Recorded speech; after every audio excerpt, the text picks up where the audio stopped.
পদ্ধতিতে যে বহু নির্বাচনী অংশটা রয়েছে 25টা কোশ্চেন হয় সেখানে। এই বহু নির্বাচনী অংশে বলতে গেলে যেটা নির্দেশনা আছে বোর্ডে, সেখানে প্রতিটা অধ্যায়কে স্পর্শ করেই কোশ্চেন থাকবে, কাজেই প্রতিটা অধ্যায়কেই ভালো মতো অধ্যয়ন করতে হবে। আর যেটা রয়েছে সৃজনশীল অংশ, যেটা 50 নম্বর, 8টি সৃজনশীল প্রশ্ন থাকবে, তার থেকে 5টি উত্তর দিতে হবে, 5 10 50। এই 50 মার্কের যে নম্বর, 50 মার্কের যে পরীক্ষা দিতে হবে স্টুডেন্টদের, সেটা সেখানে সে 8টা থেকে চুজ করতে পারবে। এই 8টা অধ্যায় আমরা যেটা দেখেছি যে এর মধ্যে থেকে কিছু কিছু অধ্যায় রয়েছে যা বলতে গেলে অনেকটাই গুরুত্বপূর্ণ, প্রতি বছরই সেখান থেকে কিছু না কিছু কোশ্চেন আসে।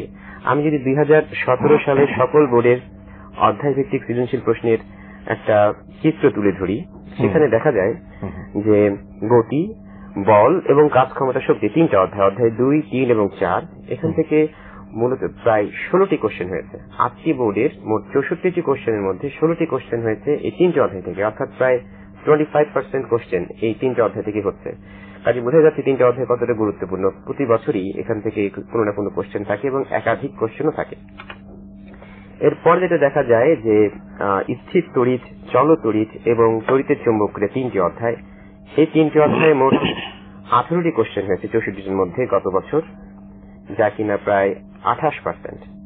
কাজেই পদার্থবিজ্ঞান বিষয়ে কিছু গ্রুপ রয়েছে, এটা আমরা সকলেই জানি যে তড়িৎ বিদ্যা বা চৌম্বক বিদ্যা, আলোক বিদ্যা, এই অংশগুলো থেকে প্রতি বছরই টিচাররা কিছু না কিছু কোশ্চেন রাখছেন, কতটা প্রশ্ন রাখছেন।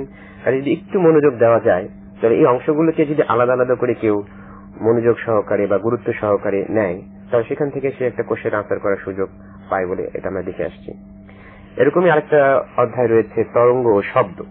এই তরঙ্গ শব্দ থেকে একটা মাত্র অধ্যায়, কিন্তু দেখা গেছে প্রায় প্রতি বছর এখান থেকে কোশ্চেন থাকে। গত বছর এখানে প্রশ্ন ছিল মোট 6টি। এভাবে কোশ্চেনের আশার ভিত্তিতে যদি আমরা শিক্ষার্থীরা যদি আগামীবারের জন্য পরীক্ষার জন্য প্রিপারেশন নিতে থাকে, তাহলে এটা তাদের জন্য খুব সহজ হবে। আর কিভাবে প্রিপারেশন নিবে এটা হচ্ছে বিষয়, যে বাসায় তারা তো পড়াশোনা করছে, স্কুলে ক্লাস করছে, বাসায় আসার পরে মূলত সিস্টেমটা যেহেতু সৃজনশীল, কাজে পঠনের দিকটাও হবে সৃজনশীলের মতো, জ্ঞান অর্জনের বিষয়টাও সৃজনশীল, সম্পূর্ণ পরীক্ষা কেন্দ্রিক হবে। পরীক্ষায় যেহেতু 4টা কোশ্চেনের যেহেতু 4টে স্তর থাকছে, এক হচ্ছে জ্ঞানমূলক, তারপরে অনুধাবনমূলক, প্রয়োগমূলক এবং উচ্চতর দক্ষতামূলক। কাজে শিক্ষার্থী যখনই পড়তে বসবে এই পদার্থবিজ্ঞান বিষয়টি নিয়ে, তাকে নজর দিতে হবে যাতে করে সেই এই 4টি অংশই যেন তার পড়ার প্রিপারেশনের মধ্যে চলে আসে। আমি এখানে যদি একটা অধ্যায়ের উদাহরণ হিসেবে দেখতে চাই, যে কাজ ক্ষমতা শক্তি, কেউ যদি এটা প্রথম সেকশন যেটা রয়েছে কাজ নিয়ে আলোচনা, সেটা যদি সে অধ্যয়ন করে একদিনের 40 মিনিট বা 45 মিনিটের পড়ার সময়, সেখানে সে হয়তো প্রথম 20 মিনিট এটার পিছনে শুধুমাত্র পড়ে দেখবে বইয়ের লাইনগুলো, যে সেখানে কি বিষয় আলোচনা রয়েছে, এবং সেখান থেকে সেই সূত্রগুলোকে আলাদা করার চেষ্টা করবে এবং তত্ত্বগুলোকে আলাদা করার চেষ্টা করবে করে একটা আলাদা কাগজে সে লিখে রাখতে পারবে উপরে, যে এটা হচ্ছে সূত্র সমূহ কাজ ক্ষমতা শক্তি। চ্যাপ্টারটা এরকম হতে পারে যে হেডিং থাকবে 4র্থ অধ্যায় কাজ ক্ষমতা শক্তি সূত্র সমূহ। এখানে দেখা যাচ্ছে 1 নম্বরে কাজের যে সমীকরণ W = FF, এখানে সে লিখে রাখবে যে কোনটি দ্বারা কি বোঝায়, এবং তার জন্য প্রয়োজনীয় চিত্র, প্রত্যেকটা কনসেপ্টের পিছনে একটা করে চিত্র থাকে এবং প্রত্যেকটা সূত্রের পিছনে একটা করে চিত্র থাকে। কাজে সেই চিত্রগুলো যদি সে তার সাথে মনে রাখে, তাহলে সেটা তার সৃজনশীল পদ্ধতিতে মনে রাখতে, এমনকি সৃজনশীল পদ্ধতিতে যে উদ্দীপকটা থাকে, সেই উদ্দীপক থেকে সঠিক সূত্র যাচাই করার জন্য তার এটা খুবই কার্যকরী হবে।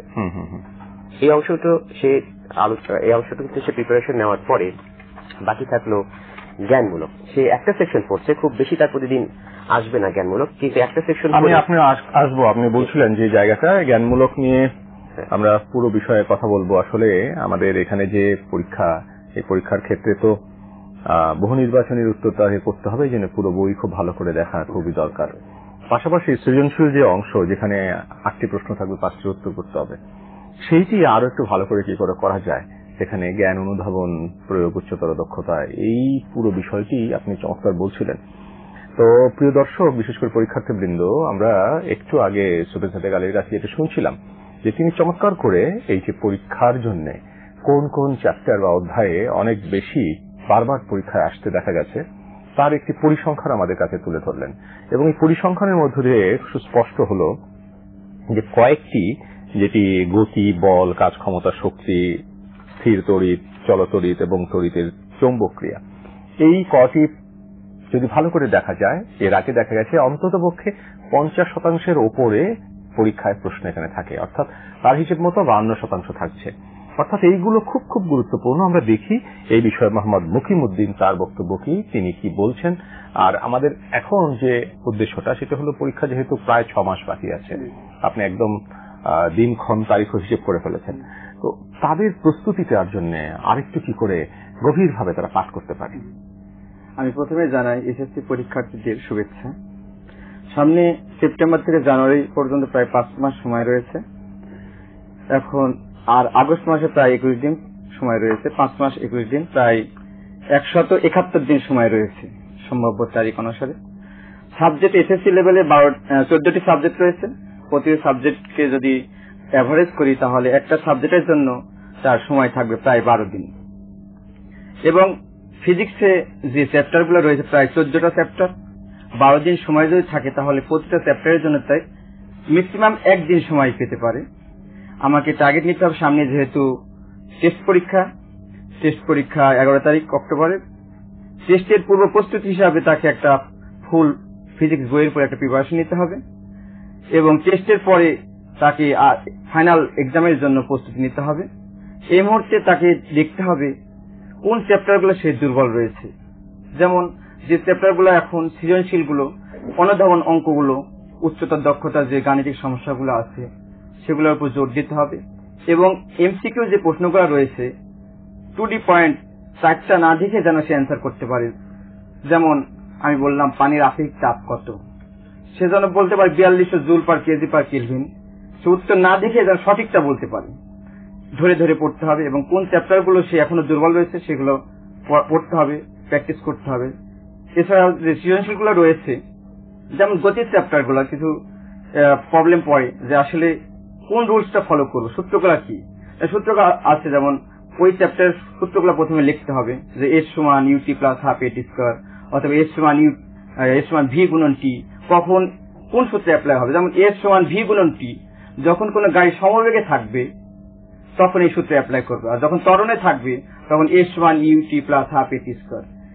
এবং বল অধ্যায়টা যেমন আছে, অনেকে বলে যে গাড়ি যদি একই দিকে চলে, যেমন দুইটা গাড়ি একই দিকে একটা 10 মিটার পার সেকেন্ড বেগে যাচ্ছে, তাহলে সংঘর্ষের পর মিলিত বেগ কত হবে। এখন কখন আদি বেগ প্লাস ধরবো, কখন মাইনাস ধরবো, এই বিষয়গুলো জানতে হবে। যেমন দুইটা গাড়ি একই দিকে যাচ্ছে তখন আদি বেগ দুইটা গাড়ি ধনাত্মক ধরতে হবে, আর যদি দুইটা গাড়ি বিপরীত দিক থেকে আসে একটা ধনাত্মক একটা ঋণাত্মক ধরে মিলিত বেগটা বের করতে হবে। এসব কাজ ক্ষমতার চ্যাপ্টার গুলো রয়েছে, সৃজনশীল গুলো যখন গাণিতিক সমস্যা রয়েছে, অনেকে দেখা যায় একটা বস্তু ছাদ থেকে পড়ছে, বলতে পারে তার মিলিত বেগ বা গতিশক্তি বিভাগের অর্ধেক কোথায় হবে বা দ্বিগুণ কোথায় হবে। এই ক্ষেত্রে স্টুডেন্টরা বুঝতে পারে না আসলে কি ধরতে হবে। সেই ক্ষেত্রে একটা বস্তু ছাদ থেকে পড়ছে, তাকে প্রথমে ধরতে হবে আমার নিচ থেকে উচ্চতা ধরে নিতে হবে x দূরত্ব, আর x দূরত্বে তার বিভব শক্তি গতিশক্তি বের করতে হবে। এখন পয়েন্ট হলো গতিশক্তি বা বিভব শক্তি বের করতে হলে কোন উচ্চতা ধরবো, ছাদ থেকে পড়ছে ধরবো না নিচ থেকে উপরে পড়ছে এই উচ্চতা ধরবো। আসলে একটা বস্তু উপর থেকে পড়ছে, আমি যদি কোথায় গতিশক্তি বিভব শক্তি দ্বিগুণ হবে বের করতে হলে যে একটা পয়েন্ট ধরবো x দূরত্ব, সেই দূরত্বটা অবশ্য ভূমি থেকে উচ্চতা ধরতে হবে। বিভব শক্তি বের করতে হলে ভূমি থেকে উচ্চতাটা ধরতে হবে, আর গতিশক্তি বের করতে উপর থেকে যে পয়েন্ট আমি ধরবো x উচ্চতা সেই উচ্চতা ধরতে হবে।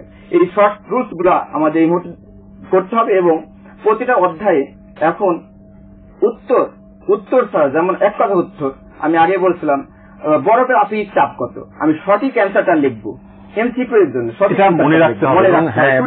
একটা সুন্দর কথা বলেছেন, আমার খুব ভালো লেগেছে, সেটা হলো যে আসলে উত্তর যাতে চারটের আগেই আমার মনের মধ্যে এসে যায়, এই জন্য বারবার প্র্যাকটিসটা করতে হবে। খুব গুরুত্বপূর্ণ একটা কথা। আমি আসবো আপনার কাছে, চমৎকার বলছিলেন প্রিয় দর্শক। আমরা শুনছিলাম একটা সুন্দর কথা, মুকিমউদ্দিন বলছিলেন যে আসলে সবগুলো উত্তর দেখে তারপর উত্তর দিতে গেলে সময় চলে যাবে অনেক, সেটি যেন না যায়। আর সেখানে নিজের নিয়ন্ত্রণটা প্রতিষ্ঠার জন্য আগে থেকে প্রস্তুতিটা জরুরি। আমরা শুভেচ্ছা দেখালে আপনার কাছে আসি, যেখানে আপনি রাখছিলেন যে ওই যে জ্ঞানমূলক নিয়ে কথা হচ্ছিল, আপনি জ্ঞানমূলকের জায়গায় এসেছিলেন, ওই জায়গা থেকে যদি আমরা শুরু করি। হ্যাঁ, বলছিলাম যে শিক্ষার্থী যখন একটা অধ্যায় অধ্যয়ন করবে তখন তার এই চারটা যে সেকশন রয়েছে, জ্ঞানমূলক, অনুধাবনমূলক এবং প্রয়োগ এবং উচ্চতর দক্ষতা, সে চেষ্টা করবে তার পড়া থেকে যেন সেটাকে সে আলাদা করতে পারে। এটা ঠিক আগে পড়ার যে পদ্ধতিটা ছিল তার থেকে সম্পূর্ণ ভিন্ন। সে যদি বুঝতেই না পারলো কোন অংশটা জ্ঞান পড়ার মধ্যে এবং কোন অংশটা অনুধাবন, তাহলে কিন্তু সেই পরীক্ষার কোশ্চেন গুলো কিরকম হতে পারে সেটা ধারণা পাবে না।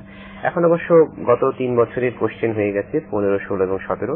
শিক্ষার্থীরা সেই কোশ্চেনের দিকে একটু নজর দিলে বুঝতে পারবে যে কোন কোশ্চেন গুলো জ্ঞানমূলক ভাবে হয়, কোন কোশ্চেন গুলো অনুধাবন হিসেবে আসে এবং কোন কোশ্চেন গুলো প্রয়োগ হিসেবে আসে।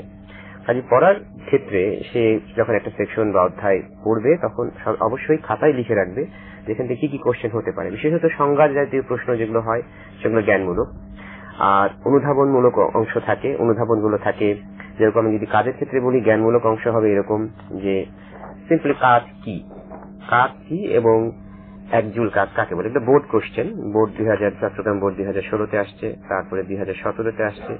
এটার প্রশ্নটা লিখে জায়গাটা ফাঁকা থাকে, সে এটার উত্তরটা বই থেকে প্রথমে তৈরি করবে এবং তারপরে সে এরকম একটা কাগজেই সব লিখে ফেলবে। এগুলো লুজ পেপার হলে সুবিধা হয়, কেননা পরবর্তীতে সে আরো দ্বিতীয় দিন যখন পড়বে এখান থেকে কোশ্চেন বাড়তে থাকবে আস্তে আস্তে। এই যে প্রশ্নগুলো আপনি লিখেছেন এটাকে হাতে লিখে বলছেন? হাতে লিখে করতে পারবে। সে হাতে লিখে যা পড়ছে সেখান থেকে লিখবে কোশ্চেনটা, যেখানে সংজ্ঞাটা আছে সংজ্ঞাটা প্রশ্নটা আমি লিখলাম এবং সেটা বোর্ডেও আসছে কোন এক জায়গায়। তারপরে সে সেই সংজ্ঞাটার উত্তরটা লিখবে। তারপরে এভাবে একদিনের পড়াটাকে সে ছোট করে সামারাইজ করবে, জ্ঞানমূলক অংশ, অনুধাবন অংশ এবং প্রয়োগ। অনুধাবন অংশে সে লিখতে পারে যেরকম কাজের যে সেকশনটা আছে আমাদের বইয়ে, সেখানে 50 জুল কাজ বলতে কি বোঝে। এর আগে সে জানলো কাজ কি, এবং এখন সে জানছে যে একটা সংখ্যা দিয়ে মান দিয়ে যে এতটুকু কাজ বলতে কি বোঝায়, সেটা তার হচ্ছে প্রয়োগমূলক অংশ। এবং তারপরে সে খেয়াল করবে যে তার গাণিতিক উদাহরণ যে বইগুলোতে রয়েছে সে উদাহরণের মধ্যে সে কিছু অঙ্ক পাবে, কিছু গাণিতিক সমস্যা পাবে, যেটা অ্যাকচুয়ালি সৃজনশীল সিস্টেমের গতে চলে আসে 3 মার্কের উত্তর হিসেবে। সেই অংশটা সে আলাদা করে এভাবে প্রশ্নটা লিখে তার উত্তরটা লিখে সে প্র্যাকটিস করবে। এখন যে সময়টা আছে এই সময়ের মধ্যে সে যদি নিজেকে এভাবে গুছিয়ে না নেয় তাহলে একটা অধ্যায় সম্পর্কে তার পুরো কনসেপ্টটা আসবে না, এবং এটা করতে করতে তার মধ্যে দাঁড়িয়ে যাবে যে ধারণাটা দাঁড়িয়ে যাবে যে কি ধরনের কোশ্চেন আসতে পারে। একই সাথে বাকি রইল বহু নির্বাচনী জিনিসটাতে সে পরে একটু পরে যাবে। একটা অধ্যায় যখন মোটামুটি অর্ধেক বা তার থেকে বেশি শেষ করছে, কারণ বহু নির্বাচনী অংশগুলো একটা সেকশন থেকে সবসময় কোশ্চেন হয় না, আরেকটা সেকশন থেকে হয়।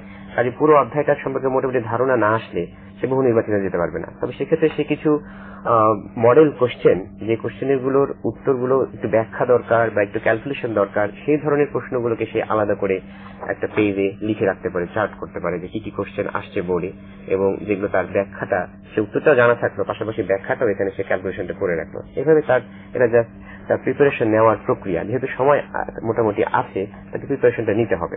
এবং ফাইনালি থাকলো একটা মডেল কোশ্চেন, যেটা বোর্ড কোশ্চেন হতে পারে বা যে কোনো স্কুল কলেজের কোশ্চেন হতে পারে। সেই মডেল কোশ্চেন থেকে নিয়ে সে এই অংশগুলোকে আলাদা আলাদা ভাবে জ্ঞান অর্জন করে এটা পুরো একটা কোশ্চেন সেটআপ যেটা বোর্ডে হয়ে থাকে, এটা বোর্ড কোশ্চেন অবশ্য 2016 সালে। তো সেখানে কাজ কাকে বলে তার প্রথম পড়া অংশ থেকে মোটামুটি এখানে কোশ্চেন গুলো আছে, এই অংশগুলো থেকে সে উত্তরগুলোকে সাজাবে। এটা মোটামুটি তার পুরো একটা অধ্যায়কে সাজানোর পদ্ধতি আমি এখানে আলোচনা। কিন্তু সময় যখন কম, হাতে যে খুব সময় আছে তা নয়। আমরা যেটা দেখলাম যে আমাদের হাতে, ছেলে মেয়েদের হাতে এক একটা বিষয়ের জন্য 12 দিন করে সময় আছে, আপনি যে হিসেবটা দিলেন। তো এখন 12টা দিনকে যদি আপনি একেবারে ঘন্টাতে নিয়ে যান, তাহলে খুব বেশি হলে 72 ঘন্টা বা 80 ঘন্টার উপরে কিন্তু সময় পায় না আসলে, কারণ তার অন্যান্য বিষয় আছে। সবকিছু মিলে 72 ঘন্টা এক একটা বিষয়ের জন্য সময় যে খুব বেশি আছে বলা চলে না। এই পরিপ্রেক্ষিতে তাদের প্রস্তুতিটা আরেকটু কি করে সংহত করা যায়? এই সংকীর্ণ সময়ের জন্য যেহেতু সামনে টেস্ট পরীক্ষা, এই টেস্টের আগে সম্পূর্ণ বইটা আসলে প্রস্তুতি নেওয়া উচিত আমি মনে করি। এখন যে মডেল টেস্ট গুলো আছে, টেস্ট পেপার বা কোন মডেল টেস্ট বোর্ডের প্রশ্নগুলো, তাকে ধরে ধরে প্র্যাকটিস করতে। যেমন আমি একটা বোর্ডে, ঢাকা বোর্ডে প্রশ্ন 25টা এমসিকিউ আমি নিজেই কারেক্ট করলাম, করে দেখলাম কতটা সঠিক হয়েছে, কত মার্কস পেয়েছি। আমি দেখলাম যে আমি 20 পেয়েছি। এই 5টা কোন চ্যাপ্টারটা ভুল হয়েছে, কোন চ্যাপ্টার থেকে আমি পারলাম না, ওই চ্যাপ্টারটা তাকে তাৎক্ষণিক রিভিশন দিতে হবে, তাহলে তার দুর্বলটা আস্তে আস্তে কেটে যাবে। আমি 8টা সৃজনশীলের মধ্যে কোন চ্যাপ্টার সৃজনশীল পারছি না, ওই চ্যাপ্টার সৃজনশীল প্র্যাকটিস করলাম। এবং আমি মনে করি সংকীর্ণ সময় প্রথমে এখন সকল চ্যাপ্টারের অবজেক্টিভ বলে, সকল চ্যাপ্টারের সূত্রগুলো রয়েছে, সেই সূত্রগুলো যদি সে চ্যাপ্টার ওয়াইজ লিখতে পারে, তাহলে ওখান থেকে সে গয়ের জন্য প্রয়োগ উত্তরের দক্ষতার জন্য। এবং এবার অনুধাবনমূলক প্রশ্ন, যেমন বলে 4 জুল কাজ বলতে কি বোঝায়, যেমন এখানে সূত্র হবে W = F। এখানে যদি আমি সূত্রটা জানি তাহলে কাজের একক যেহেতু জুল, 4 জুল কাজ বলতে কি বোঝায়, তাহলে আমি বলতে পারবো ডান পক্ষ যদি 4 নিউটন বল প্রয়োগ করি 1 মিটার সরণ ঘটে, তাহলে তার কাজের পরিমাণ হয় 4 জুল। তাহলে সূত্রটা তাৎক্ষণিক যদি জানা থাকে তাহলে এখান থেকে সে অনুধাবনমূলক পারবে, প্রয়োগমূলক পারবে, উচ্চ দক্ষতা অঙ্কগুলা পাওয়া সম্ভব হবে। তাৎক্ষণিক এখন সূত্রগুলা তাকে নখদর্পণে রাখতে হবে এবং যে চ্যাপ্টার গুলা দুর্বল রয়েছে তাদেরকে আগে আইডেন্টিফাই করে নিতে হবে, সেই টপিকস গুলা, সেই পেজ গুলা পড়ে তাকে কভার করতে হবে। এই মোটামুটি এখন তার সংক্ষিপ্ত সময়ের জন্য প্রস্তুতি নিতে হবে। অর্থাৎ সবকিছু কিন্তু একটা বিন্যাসের প্রয়োজন আছে। এই বিন্যাসটা পদার্থেরই অংশ। এই বিন্যাসটা হলো সময়ের বিন্যাস। এই সময় বিন্যাসে যে অধ্যায়গুলো আমরা দেখব যে অপেক্ষাকৃত দুর্বল আছে, এই অধ্যায়গুলোকে দুর্বলতা কাটানোর জন্য এখানে সময়টা ব্যয় করতে হবে। আর এই যে কথা আমরা শুনলাম যে আসলে পড়বার ক্ষেত্রে যে পরিকল্পনা, এই পরিকল্পনাগুলো এই যে সৃজনশীলের ক্ষেত্রে একটু দেখে দেখে গুছিয়ে পড়া, আর উত্তর দেবার ক্ষেত্রে একটু লক্ষ্য করা যে গণিতের উত্তর দেবে না গণিতের বাইরে যে প্রশ্নগুলো আছে সেগুলো উত্তর দেবে। কারণ আমরা জানি কেউ কেউ গণিতে খুবই ভালো, আবার কারো কারো গণিত একটা ভীতি রয়েছে। আমরা এই প্রসঙ্গ নিয়ে কথা বলি। এবং সুবেশ সাদিক আলী, আপনার কাছে একটু জানতে চাই যে আপনি বলছিলেন যে এখানে 3 নাম্বারের জন্য গণিতটা থাকে মূলত, তাই তো? সেইখানে এই যে 3 নাম্বারে যেটা গণিত বিষয়ের যে অনেকটা দুর্বলতা আছে, গণিতটা নিয়ে একটু ভীতি আছে, সেইটি কাটিয়ে উঠবার উপায়টা কি? হ্যাঁ, পদার্থবিজ্ঞানের ভাষা হলো গণিত। এখন কেউ যদি পদার্থবিজ্ঞানে দখল আনতে হয়, ভালো পদার্থবিজ্ঞানে যদি ভালো রেজাল্ট করতে হয়, অবশ্যই তাকে গাণিতিক বিষয়গুলোতে দখল আনতে হবে। কাজে তার সাধারণ গণিতের যে বিষয়গুলো রয়েছে সেখানে লেখচিত্রের বিষয়ে আলোচনা রয়েছে, ফাংশনের বিষয়ে আলোচনা রয়েছে। প্রতি বছরই কিছু কিছু কোশ্চেন থাকে যেখানে লেখচিত্র থাকে। একটা লেখচিত্রের বেসিকটা কি, কিভাবে একটা লেখচিত্র আঁকতে হয়, এক্স অক্ষ বরাবর কোন ধরনের রাশি থাকবে, ওয়াই অক্ষ বরাবর কোন ধরনের রাশি থাকবে, এটা কিন্তু বলে দিবে না। কোশ্চেনের উদ্দীপকে জাস্ট লেখচিত্রটা থাকবে। স্টুডেন্টকে বুঝে নিতে হবে তার গাণিতিক ধারণা থেকে যে এক্স অক্ষ বরাবর যে রাশিটা থাকে সেটা হচ্ছে স্বাধীন চলক, আর ওয়াই অক্ষ বরাবর যেটা থাকে সেটা হচ্ছে অধীন চলক। কাজে এই দুটোর মধ্যে রিলেশন সে গ্রাফ থেকেই বুঝতে হবে। হয়তো এক্স অক্ষ বরাবর রয়েছে এফ মানে বল, আর ওয়াই অক্ষ বরাবর রয়েছে ত্বরণ। তখন থেকে বুঝে নিতে হবে যে ত্বরণটা নির্ভর করছে বলের উপরে, বলটা স্বাধীন, এবং ওয়াই অক্ষ বরাবর ত্বরণটা হচ্ছে বলের অধীন। বল থাকলেই ত্বরণ হবে। এই যে ধারণাটা যে বিভিন্ন ধরনের চলক, এই ধারণাটা তাকে সাধারণ গণিত বা উচ্চতর গণিত এইসব বিষয় থেকে আগে থেকেই জানতে হবে। যদি এই বিষয়গুলো জানা না থাকে, পদার্থবিজ্ঞান এগুলো আলোচনা ওইভাবে করা নাই। কিন্তু আমরা ধরে নিচ্ছি যখন একটা স্টুডেন্ট সাধারণ গণিতও পড়ছে, পাশাপাশি পদার্থবিজ্ঞানও তার জন্য কম্পালসারি, তখন আমরা ধরে নিচ্ছি যে সেই জিনিসটা শিখে আসছে। সেই জায়গাটা শিখে না আসে তাহলে তার দুর্বলতা থেকেই যাচ্ছে। সে ওই গ্রাফ দেখে তখন তার মনে ভীতি জন্মাচ্ছে যে গ্রাফের আনসার আমি করতে পারবো না। এটা অ্যাকচুয়ালি সেটা খুবই সহজ যদি তার জানা থাকে তার মূল ভিত্তিটা, গণিতের মূল ভিত্তিটা। একই সাথে ফাংশন বা আরো কিছু চ্যাপ্টার রয়েছে, সমাধান করার যে সকল নিয়ম, দুটি সমীকরণ আমার উদ্দীপক থেকে আসতে পারে, সেই দুটি সমীকরণকে আমাকে সমাধান করতে হবে। সমাধান করার যে সকল নিয়মগুলো তাকে শেখানো হচ্ছে সাধারণ গণিতে, সেই বিষয়ে তাকে দক্ষতা অর্জন করেই আসতে হবে। এটাতে দক্ষতা অর্জন না করলে সে এই জায়গাগুলো ধরতে পারবে না। অর্থাৎ এটার সাথে গণিতের একটা বড় সম্পর্ক আছে। এই গণিতের ব্যাপারে তাদের যে গণিত বিষয়টি আছে সেটির দিকেও তাদের খেয়াল রাখতে হবে। আপনি সুন্দর বলছিলেন যে আসলে শুধু পদার্থ মানেই পদার্থবিজ্ঞান নয়, পদার্থবিজ্ঞানের পেছনে আরেকটি জায়গায় লুকিয়ে আছে, সেটা হচ্ছে গণিত। আর গণিতে যাদের ভীতিটা আছে তারা বিজ্ঞানের ক্ষেত্রে খুব একটা ভালো করার সুযোগ কম। তো তারপরেও তো আপাতত আমরা জানি যে সুযোগ আছে, যারা এখনো আসলে বিজ্ঞানে আছে, পরবর্তীকালে হয়তো তারা বিষয়টা পরিবর্তন করবে, তারা হয়তো ব্যবসায় শিক্ষায় চলে যাবে, মানবিক চলে যাবে, এরকম অনেকে আছে যায়। কিন্তু আপাতত আমাকে পরীক্ষাটা ভালো করতে হবে। এই পর্যায়ে পরীক্ষার উত্তর দেওয়ার জন্য, মানসিক প্রস্তুতির জন্য গণিতের বাইরে গিয়ে উত্তরগুলো ঠিকঠাক ভাবে দেওয়ার কোন সুযোগ আছে কিনা, অর্থাৎ 5টি উত্তরই দেওয়ার কোন সুযোগ আছে কিনা? আসলে ফিজিক্সে বিশেষ করে গ হয় অবশ্যই গণিতের টার্ম থাকে ওখানে, ক খ অনুধাবন এবং কয় জ্ঞানমূলক এবং ক্ষয় অনুধাবনমূলক। তারা প্রথমে টার্গেট নিতে পারে আমি জ্ঞানমূলকটা সঠিকভাবে লিখতে পারছি কিনা, প্র্যাকটিস করতে হবে লিখে। এবং ক্ষয়ে থাকে অনুধাবনমূলক, ওটা সঠিকভাবে লিখতে পারছি কিনা। এখানে লিখতে গিয়ে ম্যাক্সিমাম স্টুডেন্ট গুলো সংজ্ঞাগুলো লেখার সময় তার এককগুলো ভুল করছে। সঠিকভাবে লেখার দিকে জোর দিতে হবে।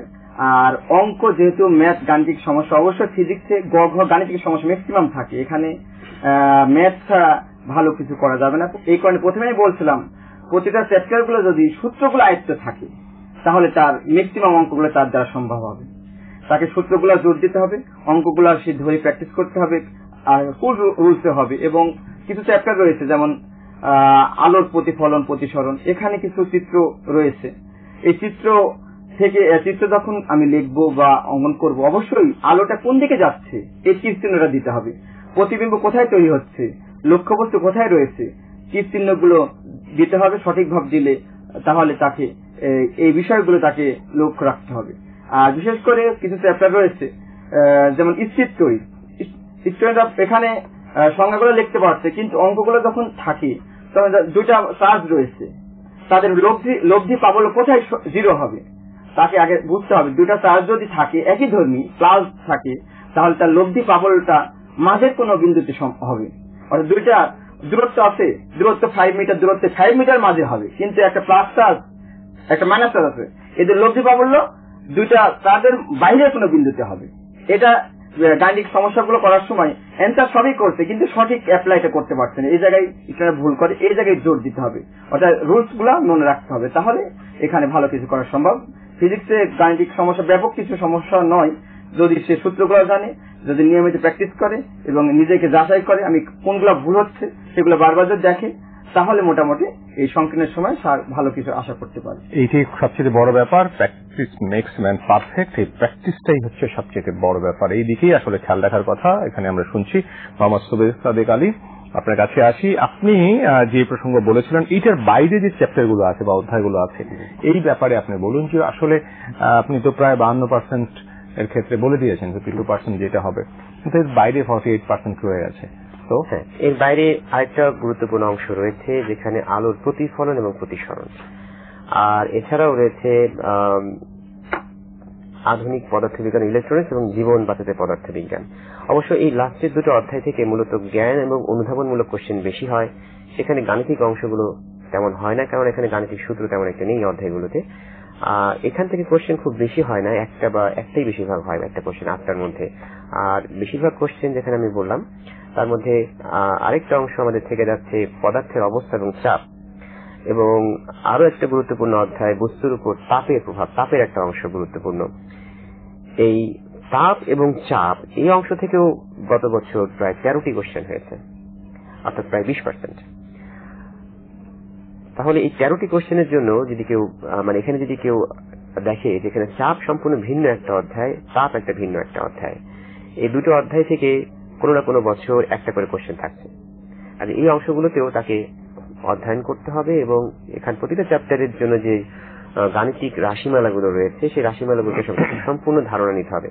এই কারণে যে বহু নির্বাচনী কোশ্চেন প্রতিটা অধ্যায়কে স্পর্শ করে। আচ্ছা, খুব ভালো, ধন্যবাদ।